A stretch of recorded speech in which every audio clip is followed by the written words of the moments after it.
Toko whā ngā Māori I whakamanahia hei minita I te rangi nei e te kāwana tianara Māori, I tū hoki te hui tuatahi a te runanga minita hou. Ko ngā mana o te runanga minita, he whakamātau nei I ā rātau tūru hou. No te ata tonu nei I tai mai ai rātau ki te marae o te kāwana tianara. Nāna no ā rātau raihana I whakamana.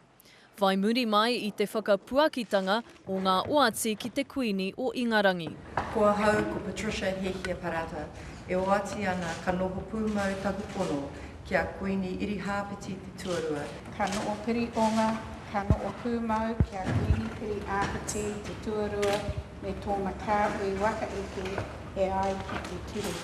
Me te tirotiro haere ki te tēpu o te runanga minita, te kite ngā kanohi pai katoa, engari hoki te kite I ngā kanohi o te ao Māori. Toko whā ngā Māori kua tohua hei minita I tēnei wahanga pāremata. Ko he kia parata rāua ko Paula Bennett o Ngāhinara, me tare ana tūria rāua ko Peter Sharples o te Pāti Māori. Aha koa tōna ohorere. Ai, me Paula neha. Ai, e pai ana tēnā kia hau. E whā ngā minita Māori, hari koa.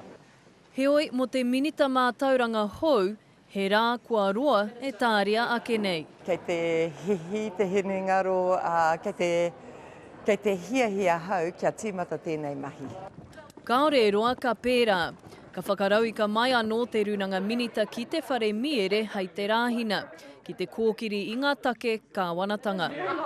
Jasmine Pearson, Te Karere.